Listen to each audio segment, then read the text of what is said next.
Humanity has long dreamed of transforming other planets into habitable worlds. While Venus is hostile today, it holds great potential for terraforming.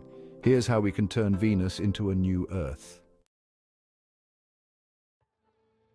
Venus's surface temperature is around 475 degrees Celsius or 900 degrees Fahrenheit, with atmospheric pressure 92 times that of Earth. The thick atmosphere is primarily carbon dioxide, with clouds of sulfuric acid. Venus has a slow rotation, taking 243 Earth days to complete one rotation. To make Venus habitable, we need to dramatically change these conditions. Terraforming Venus could take hundreds to thousands of years. One method to dispose of excess CO2 is to use carbon capture technology, potentially storing it in space or converting it into other materials. Another approach involves deploying reflective solar shades to cool the planet and reduce the greenhouse effect. The first step in terraforming Venus is cooling it down. Venus, often referred to as Earth's twin, has a surface temperature hot enough to melt lead.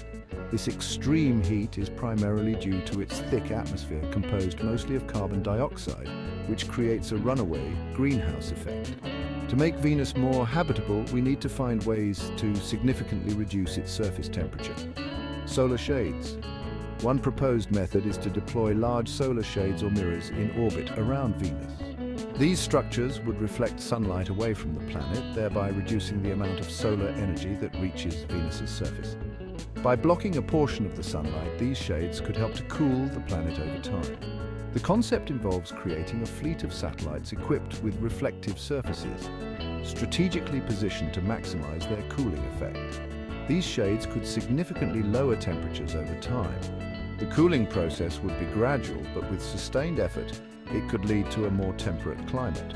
Monitoring the temperature changes through advanced sensors and satellite imagery would be crucial to assess the effectiveness of this method, radiative cooling. Another approach is to introduce materials or aerosols into the atmosphere that increase the planet's albedo, which is its ability to reflect solar radiation back into space. By enhancing the reflectivity of Venus's atmosphere, we can reduce the amount of heat that gets trapped.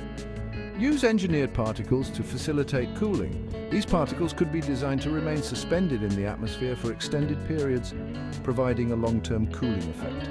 Scientific experiments and simulations are essential to determine the most effective types of particles and their optimal concentrations. This method, combined with solar shades, could offer a comprehensive strategy for cooling Venus and making it more Earth-like.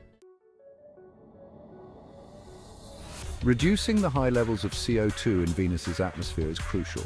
The dense clouds of carbon dioxide create a runaway greenhouse effect, making the planet's surface extremely hot and inhospitable. To make Venus more Earth-like, we need to address this issue head-on: carbon sequestration. One of the most promising methods is to build large-scale facilities designed to capture CO2 directly from the atmosphere. These facilities can use advanced technologies to filter out carbon dioxide, preventing it from contributing to the greenhouse effect. By capturing CO2 on an industrial scale, we can significantly reduce the atmospheric concentration of this harmful gas. Use chemical processes to convert CO2 into solid carbonates, storing them safely. This involves reacting CO2 with minerals to form stable, solid compounds that can be stored underground or used in construction materials. These chemical reactions not only remove CO2 from the atmosphere, but also provide a way to store it permanently, preventing it from re-entering the air. Photosynthetic organisms.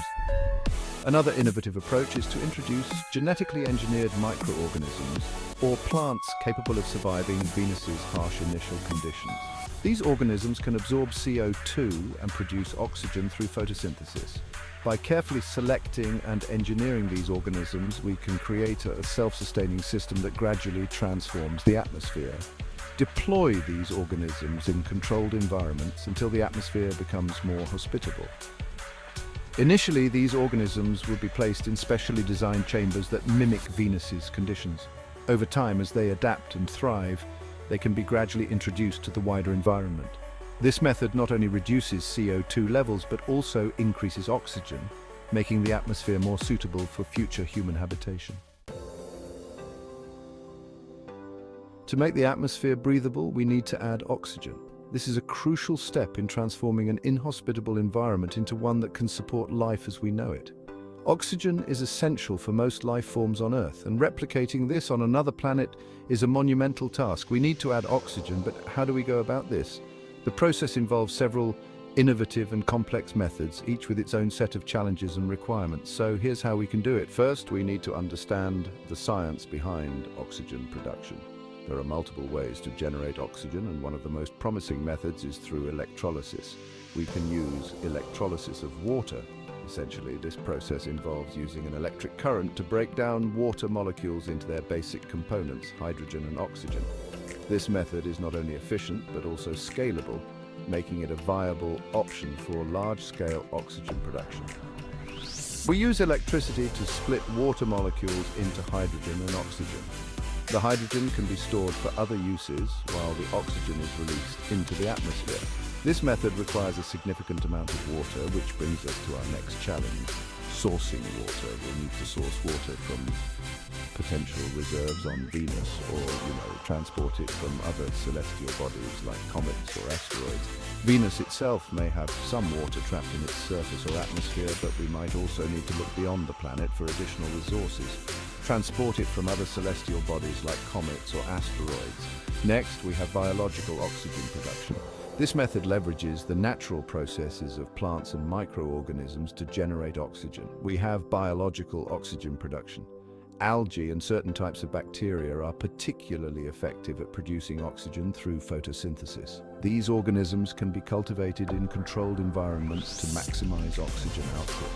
Once temperatures are lower and carbon dioxide levels reduced, we can introduce more complex plant life to produce oxygen through photosynthesis. This step is crucial because it creates a self-sustaining cycle of oxygen production.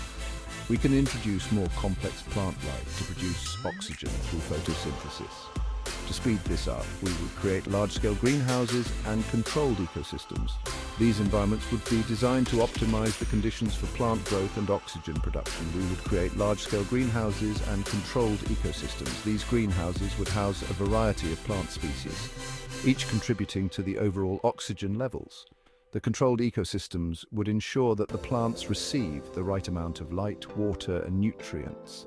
This would expedite the whole process of making Venus's atmosphere breathable.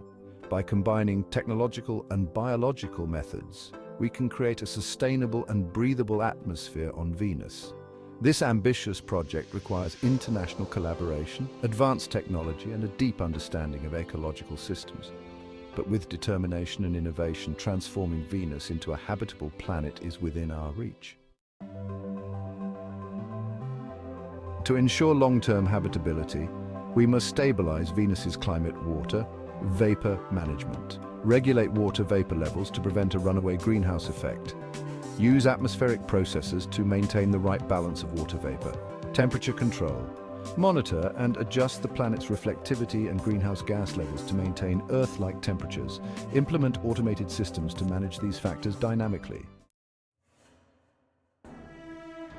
With a more hospitable atmosphere, we can establish human settlements, building infrastructure, construct cities with advanced life support systems, including air purification and temperature control, develop agriculture and water recycling systems to support human life, transportation and expansion, establish regular transport routes between Earth and Venus, expand settlements and develop industries for a self-sustaining colony. Transforming Venus into a habitable world offers numerous benefits. New home for humanity provide a second home for humanity, reducing the risk of extinction from earthbound threats. Expand human presence in the solar system, fostering exploration and innovation. Scientific advancements gain invaluable knowledge in planetary science, climate control, and ecosystem management. Develop technologies that could be applied to future terraforming projects and Earth conservation efforts.